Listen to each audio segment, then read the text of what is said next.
Iya, kita lanjutkan mengenai pemberontakan atau pergolakan diakibatkan karena sistem pemerintahan.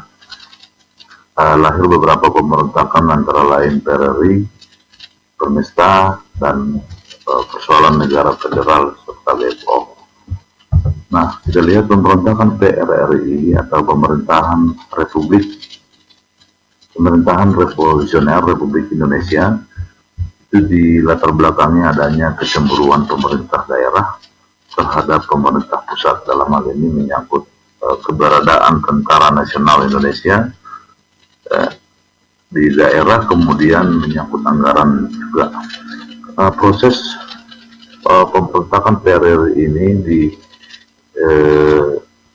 awali dengan munculnya beberapa dewan-dewan militer di daerah-daerah, seperti ada Dewan Banteng, ya, ada Dewan Gajah, Dewan Garuda, serta Dewan Mangune.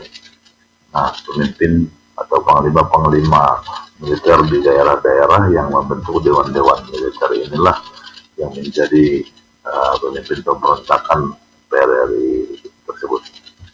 Nah, pemberontakan PRRI akhirnya dapat ditumpas melalui operasi militer, di antaranya ada Operasi Tegas, Operasi 17 Agustus, dan sebagainya. Berikutnya tentang pemberontakan Permesta atau Perjuangan Rakyat Semesta. Pemberontakan ini juga dilatar belakangi ternyata hampir sama sebenarnya seperti pemberontakan PRRI. Itu adanya rasa ketidakpuasan dari pemerintah daerah terhadap pemerintah pusat. Menyangkut apa? Yaitu menyangkut persoalan pembangunan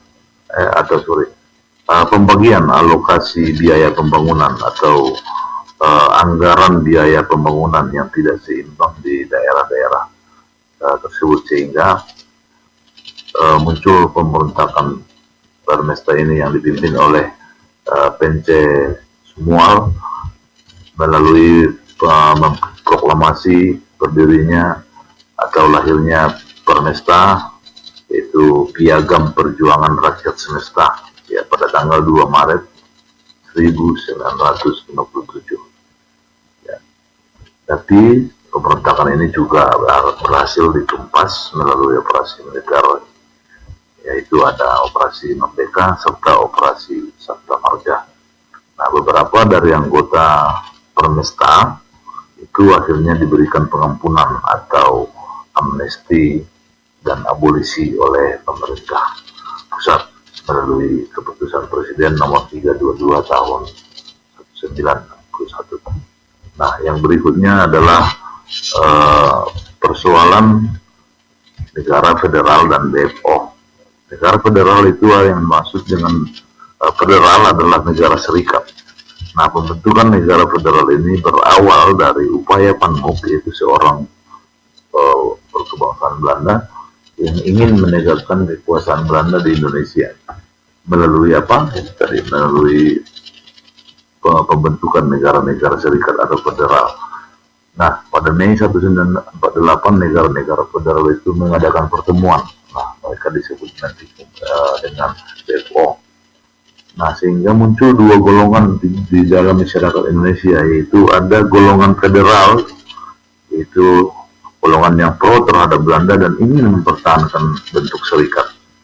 Kemudian ada golongan republik, yaitu golongan yang pro terhadap republik atau ingin tetap mempertahankan negara kesatuan Republik Indonesia.